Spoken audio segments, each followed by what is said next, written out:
Welcome to the Wiggly Podcast from the Wiggly sofa on a wiggly day in Wiggly World. I'm Queen Wiggle and I am joined today by only one person. Farmer Phil. You're famous, Farmer Phil. Last evening we went to Billy's house auction, or Billy's small holding auction, which, cross fingers, touch wood, went through. Ooh. And the auctioneer said, we just have to mention that the land will be sold with the caveat that Farmer Phil has planted sunflowers on it for Wiggly Wigglers, which will be harvested in December. Branding, that is. That was branding. On this week's show, I shall be working very hard to make elderflower cordial. Well, I shall be pouring it. Can't we make elderflower wine? Cordial doesn't sound like it's got any alcohol to do with it. But I've got a cunning plan. That's all right then. We put it into sparkly wine, and it's called a elderflower cordial wine spritzer. Marvellous.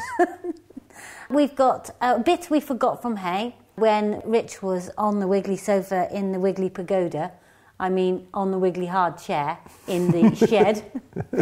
And what else have we got? Oh yes, I want to ask you about Georgina Downs, who has become world-renowned with a big pesticide court case that the NFU have got their knickers in a twist about. Well, I think everybody's got their knickers in a twist about it, but that's right.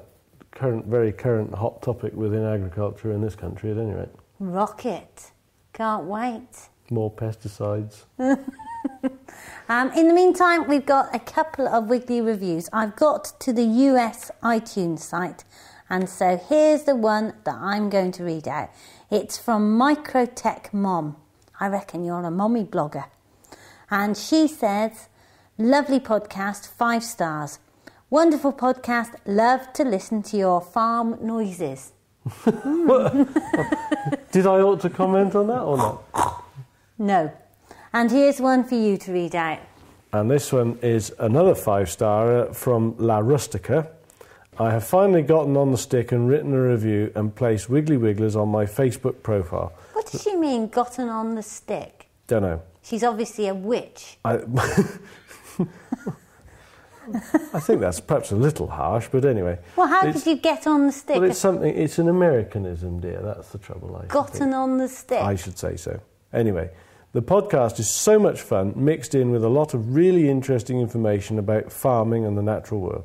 Makes me wish I was there in LB with the gang. If you're in doubt, download an episode and you will be instantly hooked. Well, that's fair enough. Thank you very much for La Rustica, and I must apologise for Heather calling you a witch. I'm sure you're not really. Well, maybe it's not a broomstick. I have finally gotten on the stick. I don't know. Let's leave it. You're best. Yeah. Okay.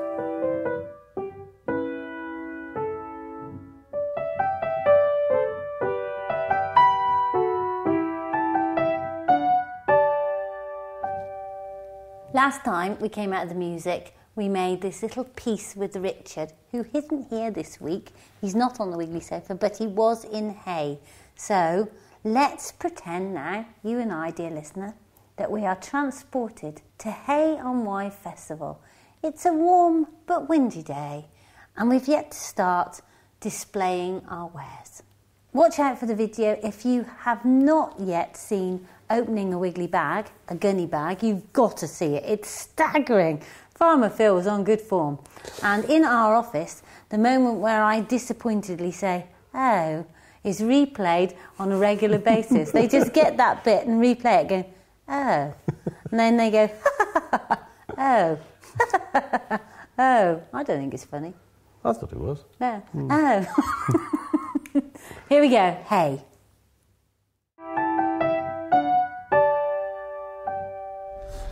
Oh, I forgot to mention that Steve Leonard, the famous vet, is on the show. How come you met him, Rich? Oh, what a nice bloke. I went down to an event that Lee Valley Wildlife Trust were holding just on the outskirts of London, not far from East Ham, in fact. Near several places that I managed to find accidentally as I was trying to find the place I was trying to go to. You weren't late, were you? No, I wasn't late, not excellent. at all. Anyway, I went down there and they had this wonderful event. There's an old waterworks. So I went down, flying the flag for Wiggly, did a talk, and I was obviously trying to promote the wormery and things like that. They'd employed a couple of celebrities on both days, one of which was Steve. No, I'm not a celebrity. And I'm many things. That's not one of them. He was giving a talk about his work, you know, and especially his work with orangutans and whatnot, and various other adventures that he'd had. And there were a couple of other guys. Steve Backshaw was there as well on the Sunday. Do you remember he was abseiling down Quieto Falls in Guyana? And as Michael said, Wiggly's featured the whole Guyana experience before the BBC managed to put it out. Absolutely right. Yeah, and anyway, but he equally was a lovely bloke. And a really good rattle with him. And I asked him about, because that programme that the BBC put out was done under the premise that they would try and establish huge reserves in the jungle to stop loggers going in there. And I asked him how that had worked. And apparently Guyana had got back to the English government and said, yeah, well, we'll make these into reserves as long as you write off, you know, our national debt. Right. And our government said, get stuffed. And they told the BBC to mind their own business. so it obviously hadn't worked. Well, they obviously can't afford to do that because they... Not at the moment, no. They've spent all the money on some... swimming pools. Scatter cushions. And piping under tennis courts. And... cleaning moats. 14 duck houses. Duck ponds, yeah. Floating duck houses. They're very nice, though, I must say. Yeah. So there's no money in Britain because the MPs have spent it all on themselves. But anyway, it's the number of loose seats they need that's worrying me. 3 loose seats. Well, 3 for one, 2 for another. There's obviously big action there. Mind you, I do remember that woman that came to Wiggly's, that PR lady, who sat on our loose seat and came back in with 2 halves. She was mortified. Oh, really? Yeah, that was so funny. I missed that. She said, I thought about not saying, but I had to tell you. I knew it was only me that had been. Yeah. Oh. That's a shame, isn't it? Anyway, so Steve Leonard. So anyway, yeah. I presume you know him, Phil, as he's a vet. Well, absolutely. That's what I'm saying. He doesn't live a million miles away, and he was very generous. He said that if we wanted any quotes from him about various things, then we could just contact him and he'd do his bit for us. So that's really good. But equally, he gave me this wonderful interview, and it was a great interview because there was very little prompting concerned. You know, it was very much a case of lighting the touch paper and off he went with some really incisive, profound thinking. Well, don't say what he says because otherwise we won't be able to listen. No, let's have a listen. Okay, let's do it. Well, I've bumped into a fantastic bloke that I've seen on TV many times, and I've just listened to his talk, which was really, really good, and which I thought I'd jump on you, really, and then get some interesting facts about worms. But I'll let you introduce yourself. Well, my name's Steve Leonard. I'm a veterinary surgeon, but I also make wildlife documentaries for the BBC. Right. So what's been your latest mission? Well, the thing that's been on the TV quite recently has been Orangutan Diaries, and that's sort of travelling around the world at the moment. It's the second series of that, sort of looking at the plight of the orangutan in Borneo and what's happening to that. Okay. And do you feel, you know, a sort of a sense of disappointment with the way things are going in terms of, you know, the habitat disappearing and the plight of a lot of the creatures you're studying? We are really at the cusp. We're at a turning point. I'm very much an optimist. Right. I think that... I sense that. Yeah, very much so. I think that, you know, we are waking up. This is a real exciting time because 10 years ago, who would have thought the 3 main political parties in the UK would be barracking on about who's the greenest? And yet it's now at the forefront of political ambition. Everybody's talking about climate change, and before it was just, you know, the Green Party. So everybody is getting more and more aware. The general public want to get involved, and most importantly, they just want to know what to do. Right. And that's why it's such a privilege to be involved in making television programmes and conservation stories, because you can empower people to do a tremendous amount of good. And coming to a place like this today at Lee Valley and seeing all of these stalls, and not one of them has been without a visitor. Right. And people are fascinated in their local wildlife and in something that they can, you know, in some way that they can get involved. Yeah, and I think it's an interesting point you make there, because ultimately when you come to events like this, you're kind of talking and engaging a different community, you know, and every event has a different type of community, you know, and I think it's important really, and in actual fact for guys like you who have a certain presence that people are aware of, for them to be able to come and listen to you at, and, you know, things that are ultimately on their doorstep. doorstep is probably a real treat. Oh, it is very much so. And the great thing is, the reason I'm such an optimist is because all you need is to make people aware. And actually they will pick the ball up and they'll run with it. Right. They just need to know, what can I do? Tell them what the problem is, tell them what the solution is. And, if that saved the bees, if that saved the worms, it's there. They just need to know the information, and they see a demonstration such as the one I can see in front of me here with your wormery. Yeah, I mean, presumably you will have studied worms, certainly in your kind of early days, when you were... Well, to be honest, very little on earthworms. It's not something that people bring to the vets, is it? Not really, to be honest. At? Not only time we see worms in the vets is to feed something else, injured wildlife. Right. So the worms come in for a raw deal at the vets, I'm afraid. Yeah, sure. Have you got a wormery? I don't have a wormery, but I do have a compost bin, which is hooching with red worms. Inundated with worms, right. Absolutely, okay. yeah. It's brilliant to see. And they get shifted around the garden and then do their work there. Because I live on very clay soil that has been heavily used for agriculture, because I bought a little bit of the neighbouring field. Okay. And thankfully been able to get in, rotting manure, and that's hooching again with worms, and they're really going to town. It's a great word, hooching. That's a first. It is. For me. Is it hooching? Yeah, Oh, yeah. I might adopt it into my It is, vocab. to be honest, yeah. Whenever you get more than about 7 worms in a spadeful, that's hooching, as far as I'm concerned. Oh, fabulous. Where do you live then? I live up in Shropshire, on the Shropshire-Cheshire border. Oh dear, okay. Yeah, So yeah. not a million miles from us, because we're in Herefordshire. Oh, okay, yeah. So not- just not- up the A49, so Yeah. it's not too far away at all. Yeah. And I suppose that because you probably spend a reasonable amount of time away from home then, if you're Of filming late, on location. I've spent a lot more time at home, which has been Right. brilliant, because this is why I'm really getting into the garden. The Yeah. pond has just gone in. Okay. The bird boxes are now up. It's really starting to turn around. And like I say, with now my compost and everything else, I'm bringing in the worms, I'm bringing in all the invertebrates and everything else. And that's been phenomenal, yeah, to see that change. And again, that all came from coming to speaking to guys like yourself and say, how do I do this? I've got a bee pack today off the bee guy about how to attract, honeybees to my garden, because this is what I want to see in my garden, but I just need the information. Okay, that's a wonderful thing. It's great to hear someone like you say that you still need that information.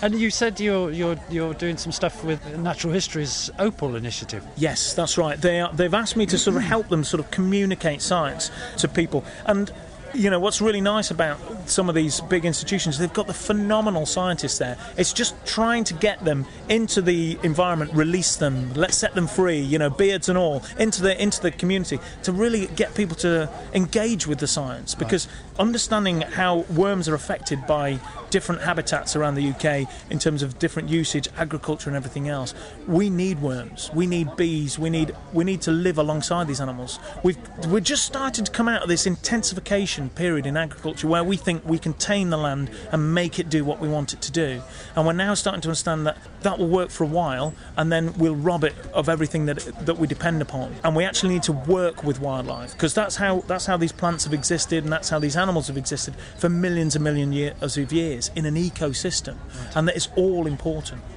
You're absolutely right, and I've thoroughly enjoyed listening to what you've got to say. It's been a pleasure. Thank you very much. Thank Cheers, you, Steve. I love reading the reviews, especially the ones from Son of the Goddess. Do you remember Son of the Goddess? He was the completely depressed commuter. Oh, yes. Yes. Yes, I remember. Well, here's his latest one. It's called Penguin, 5 stars. Thank you so much for reading out my last review. I was walking down a London street laughing out loud with joy as I heard the pod. I think we have actually helped him through his commute. Suffice to say, people were crossing the road to avoid me. Loved the article about Penguin, the dancing, skipping 1 ton of beef, trying to smash his way out of his pen as his lady friends frolicked off to play in the lovely Welsh country. Wigs, that's us, remains the cyber highlight of my week, and the download of every pod remains simply brilliant.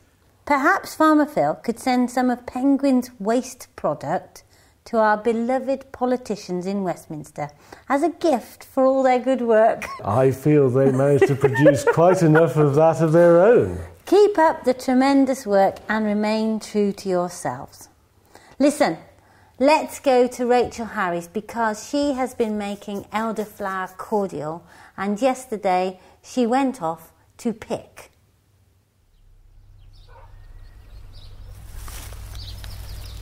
Well, I'm stood in Farmer Phil's field of wheat, or at least I think it's wheat, looking for elderflower heads to make elderflower cordial.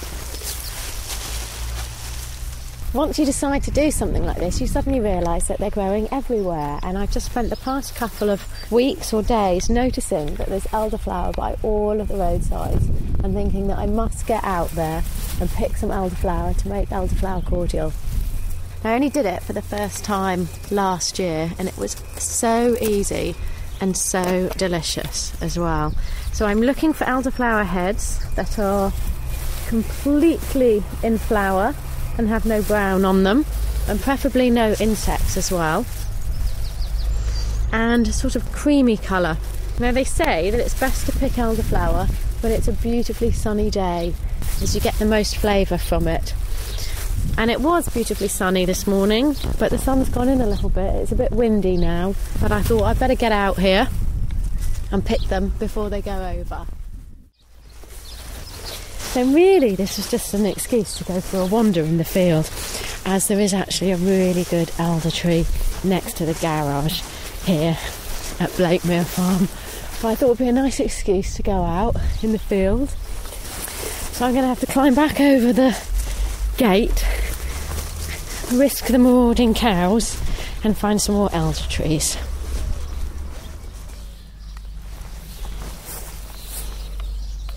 Okay, this is a better one, if I can get past the nettles. Now, all I'm equipped with is a plastic bag and a pair of scissors and Heather's wellies to avoid the cowbacks and make sure that I don't get stung.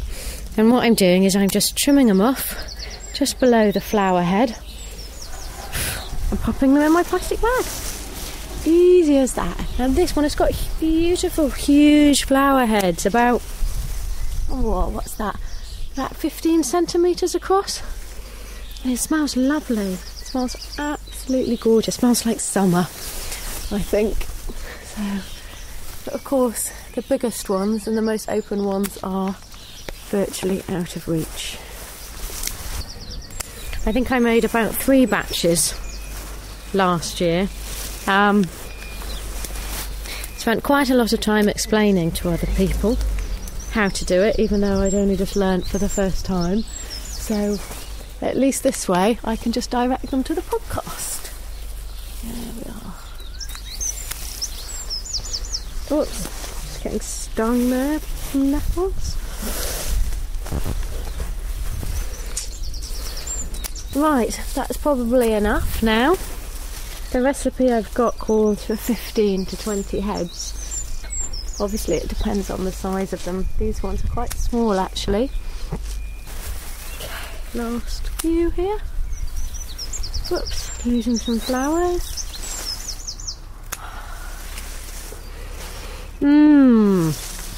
Lovely.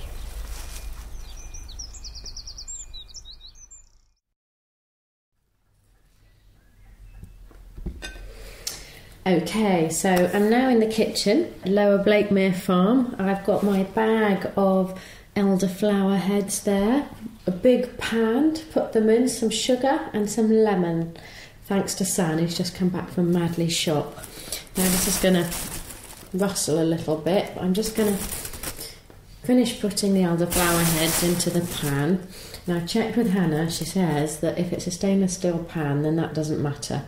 Lots of recipes say stick it in a bucket or something like that, but to be honest I didn't really think I would be able to find a clean bucket around here, so this is much easier. Now there are a few bugs on these elderflower heads and they are now crawling around in the bottom of the bag, but never mind, hopefully they're not going into the mixture. Oops, there's one, a little green fly of some sort. Okay, he's off. Right, so I've got about 15 to 20 heads of elderflower here. I've just stuck the kettle on to boil. The recipe calls for 3 pints of water, so I'm going to measure that out in a minute and put the sugar in it. So then, here's a lemon. I've chopped it in half, getting the pips out.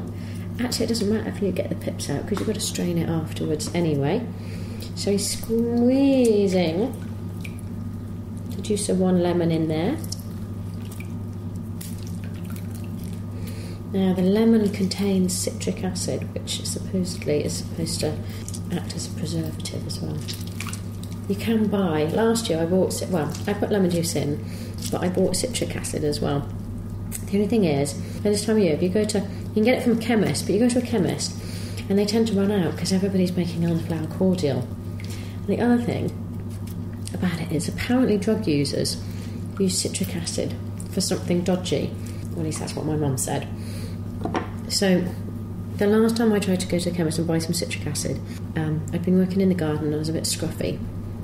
And so I made sure that I had to go and change into some clean clothes and wash my hair a little bit before I went to the chemist to try and buy it. And even then, when I got in there, the woman said to me, "What do you want it for?" So I said, "I'm making elderflower cordial," and she let me have it. There you go. It's not too hard to get your hands on. Now that sugar's still not dissolved completely, so giving it a good stir. And then I'm going to pour that on top of the elderflower heads. I'm going to cover that with a clean tea towel and leave it for 24 hours. And it's as easy as that. And then tomorrow, Heather is going to strain it and bottle it.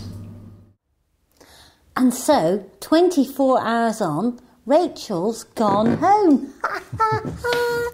And so, I've got all the mixture in my big pot, and I've got my sieve and a mixing bowl to strain it into. So I'm going to now pour this cordial stuff, which smells delicious, into the bowl. And then we're going to drink it. Here we go. Oh, I can see why she wanted me to get muslin. It's interesting that it's gone syrupy, isn't it? It's got sugar in it. Pick the sieve up, Farmer Phil. And all right, lemons. Yeah. And elderflowers. Now, will that be satisfactory? Because there's a few bits in it. I think so. Well, there's nothing in there going to hurt you, is there? No. Right. Well, we have got a lot of it. If any podcast listener would like to pop round for a bucket of elderflower cordial, do let us know. Now, how am I going to get that out of there then? Oh yes, the other jug. What other jug? I got another jug somewhere. I'll just go and get it. Okay, so what we're going to do is bottle it up for the summer, and we can put the plastic bottles in the freezer and the glass bottles... Not in the freezer. No, in the fridge. So... we'll try it now without wine, and for all those listeners that would rather us not do a tasting, tough. Because, how can we resist? A summer's day at Lower Blakemere, homemade elderflower cordial with ice and water. 3 glasses, 1 for myself, 1 for Farmer Phil, and 1 for Michelle.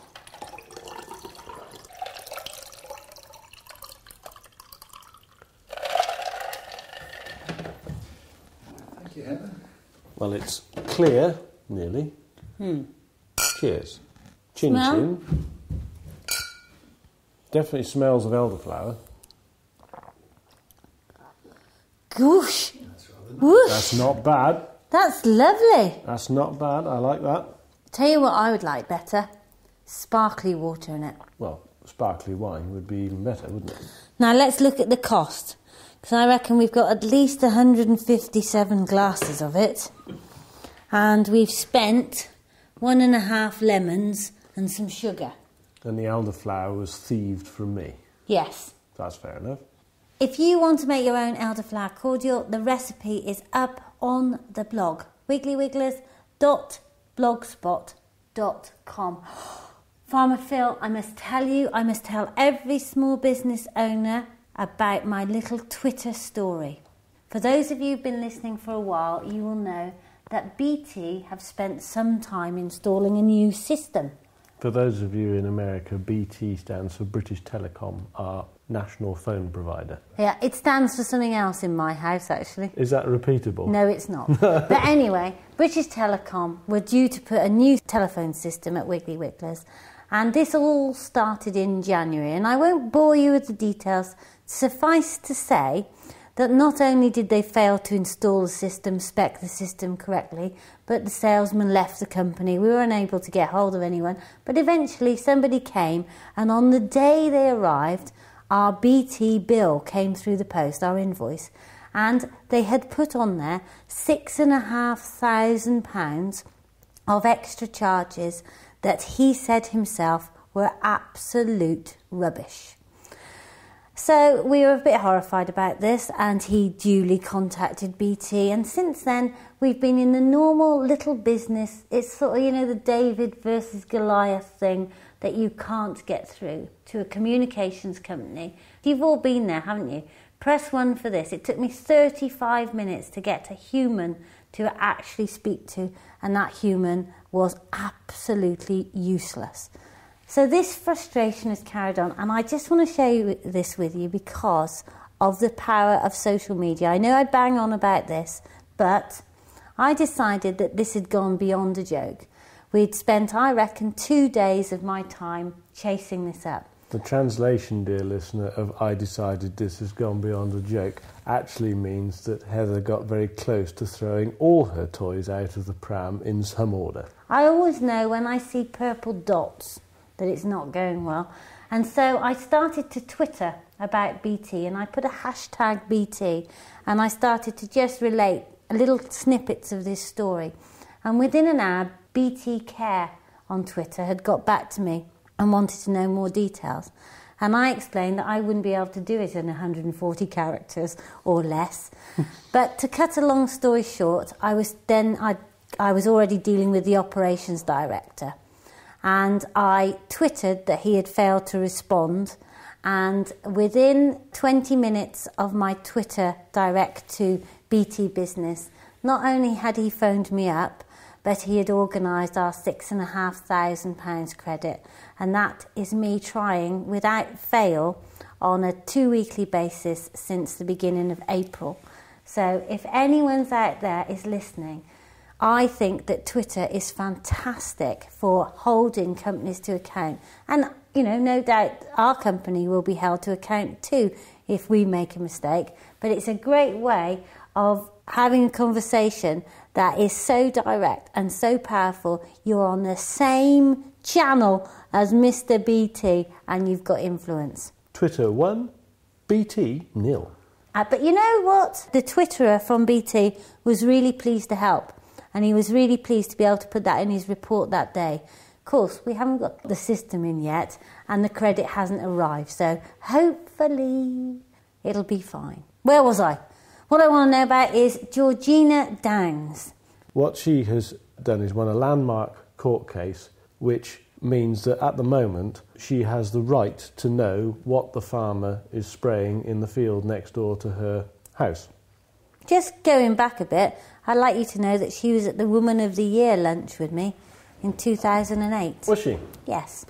But, what's her problem? Well, I think her problem, the farming industry has a problem with her because they see her as an anti-pesticides campaigner, but she's found a legal route to aggravate the situation. But what is interesting from my point of view is a number of things. One, I think the legislation was already there to protect her. So if I spray a field next to somebody's garden and that spray goes in their garden, then I'm in the wrong. So that from that point of view, the legislation was already there to cover that. But the other thing is whether actually everybody who has a garden or a house bordering a field wants to know exactly what is being sprayed on the field, or whether in more general terms they want to know that the farmer involved is obeying all the rules, both weather and application rates, and what he's putting on for what purpose. Well, basically, I don't want my garden sprayed. Absolutely not. And of course, this is one of the main problems because there are degrees. I'm sure that you've been able to smell some of the stronger smelling chemicals. You can smell the smell of it in the air. Now, does that constitute spraying her garden? Well, I remember having been sprayed, actually, by a plane down Stabs. That's an extreme. And I was just innocently riding my horse, and a plane came over, and it just, I don't know, it was still spraying the stuff out. Yeah, I mean, and the reason, that's one of the reasons that now there's no aerial spraying. Is it? We don't do aerial spraying anymore because they've steadily taken away the clearance to do it. And that's really my point, that the rules on both what the pesticides are and how they're being used have been tightened up and tightened up and tightened up. And that the notification bit, which is the ruling that Georgina Downs has won, is an ancillary. If the farmer is obeying all the rules, then there is no issue. It's when the farmer or the person working for him is spraying in adverse weather conditions or whatever that the problems start to occur. But I'm interested because obviously there's a practical implication. In terms of selecting the weather conditions to go spraying, it might be a instant decision. You know, the wind has dropped, I can go spraying. How do you notify all the people? Do they want to be notified? And all the bits and pieces that go around that. So her campaign is really against the government because she wants legislation. Yes, she is seeking to get legislation to make all farmers, the industry, notify all neighbours of what they're putting on in advance of them putting it on. So what's the problem with that? Well, it's actually the practicalities of doing it. So that, for example, whatever route you choose to notify them, if they don't get the text message or they don't read the Twitter or whatever method you employ... Can't you just put a sign up on the field? Well, that's the NFU's thing, is that, you know, isn't it sign enough that a sprayer, which is an obvious machine with a big beacon on the top that comes around the field, you know, is that notice enough? Of course it's not. I mean, what are you thinking of? Why would anybody know that that was a sprayer? Well, the point is that, it might have to be made obvious, but then there's the next stage, is that obviously you can't tell just by looking at it what it's putting on. I was going to say, that's the problem. Do the general people really want to know the chemistry of what's being put on? Do they want to know why it's being put on? Or do they, in more general terms, want to know that they're only using approved chemicals under approved circumstances? And I don't know the answer to that question, but I would suggest that the chemistry is utterly meaningless to the vast majority of people. But I think that the feedback that I get suggests that if they're confident that you are behaving responsibly, that they're happy. They're obviously not going to be happy if you either spray them or their garden, and I think that there's a case for buffer strips and so on under those circumstances. But, I do know that there have been problems, particularly this year in the east of the country, that we've had weeks and weeks where it's been windy all the time, and people have been sort of getting more and more desperate, and they've been tempted into spraying in conditions when really they shouldn't. One way out of it is to spray at night when the wind drops, by and large. God, then everyone would think that you were nocturnally trying to hide what you were doing. Essentially, my view on it is that it comes down to communication. So things like Open Farm Sunday, where you as a farmer give the public the opportunity to ask you the question, is your opportunity as a farmer to explain to them what you do and why you do it. And if you can't justify it, then you ought to look very seriously at what you're doing. All right, so you can't put a sign up. I don't see why you can't put a sign up personally, but why don't you use something like Twitter so that people subscribe if they're interested? But there might be lots of people that aren't even slightly interested. Absolutely. That is the current discussion, because... whether or not a farmer's going to use Twitter? Well, how and to what degree that information needs to be communicated. Why don't you just go organic, Phil? Well, I don't believe that it works, but this isn't an organic, conventional argument, because there are things that organic farm... I mean, you can apply the same argument if you're spreading cow muck or spraying... Well, you can't, because it's about pesticide. Well, it is, but it can be translated into further things. So that if you're spreading chicken muck, which smells absolutely foul, it's only a step in the same... Well, no, it's not, because what she's saying is that pesticides cause her health harm. They do. Well, that's what she's saying, but the actual court case was not about whether they cause her health harm or not, which is always an arguable point. The court case was that if the pesticides, or even if the farmer was just spraying water, go in her garden on her property, that is against the law, because you're doing something that is impinging on her life, if you like, on her property. The fact that she believes the pesticides adversely affect her health gives weight to her argument, but the real point is that if the pesticide strays into her garden, then the sprayer of the pesticide must be in the wrong. And that legislation already exists. It's just how you overcome this friction. And is there friction in everybody's minds, or is it just in a few? The suspicion in the farming industry is that whether or not the pesticides adversely affect Georgina Downs' health is neither here nor there. They might not. The point is she is an anti-pesticides campaigner, and therefore they rail against her for that reason. But I think the farming industry have got to look fairly carefully because of the fact that she has a legal point, that you are not allowed your applications to stray onto other people's land. Conversely, if she put things on her garden, is she going to notify the farmer? You know, I don't suspect that she would, but you know, normal gardeners use garden pesticides, so does it have to work the other way? Well, you're not going to have any risk of spraying it onto the field, are you? Why not? Because I'm going to use a little pushy thing, and you're using a boom that's the size of a... But the point is that the legislation exists so that it's illegal if the chemical that the boom puts on strays into her garden, so hopefully you put it on in such a way that it doesn't. The court case she's won is one of notification. So it's nothing to do with the chemical going in her garden, it's the fact that she has the right to know what the chemical is going on the field next to her garden.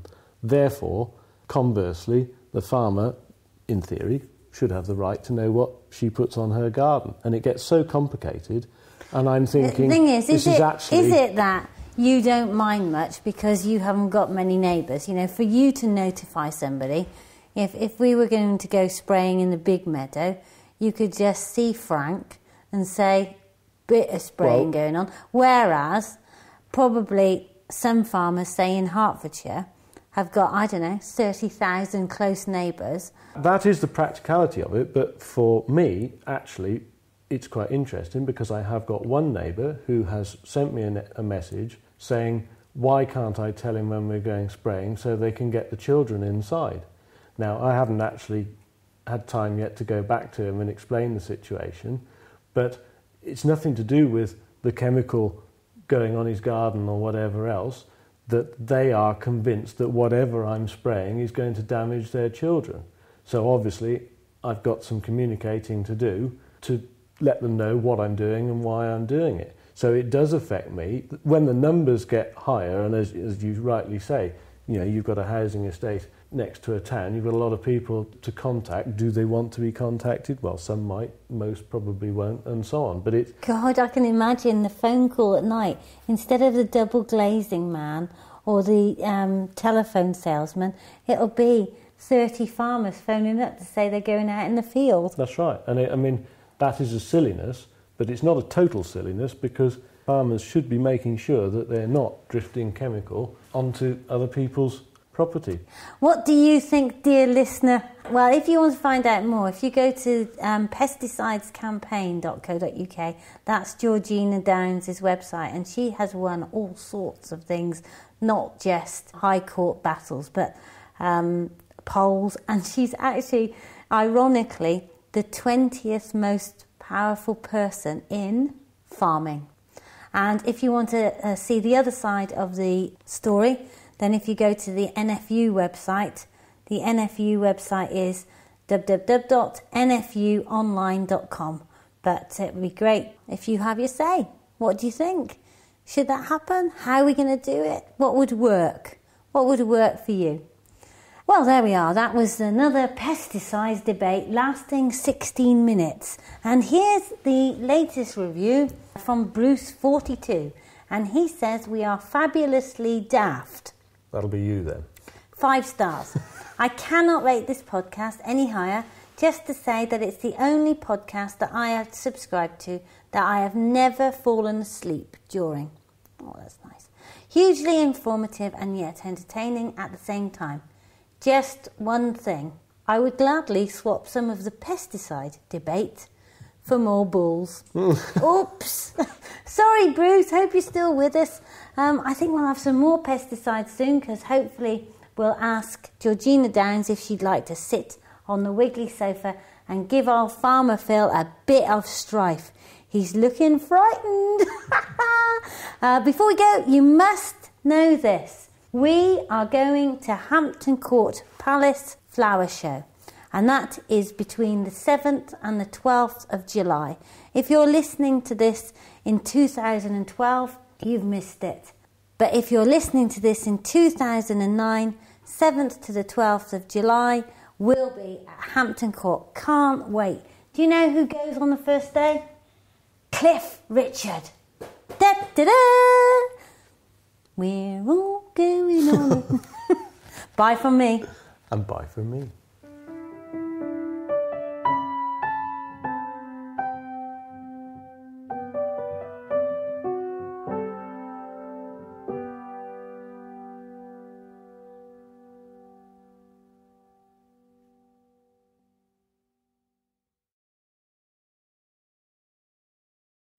Now, how am I going to get that out of there then? Oh yes, the other jug. What other jug? I got another jug somewhere. I'll just go and get it. Well, oh, sorry.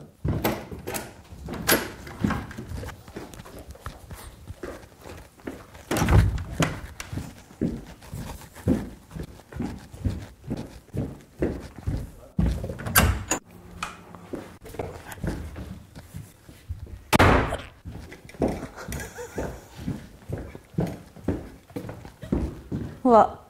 Oh, we've got all of that. The only trouble was that every door slam nearly took Michael's ear out.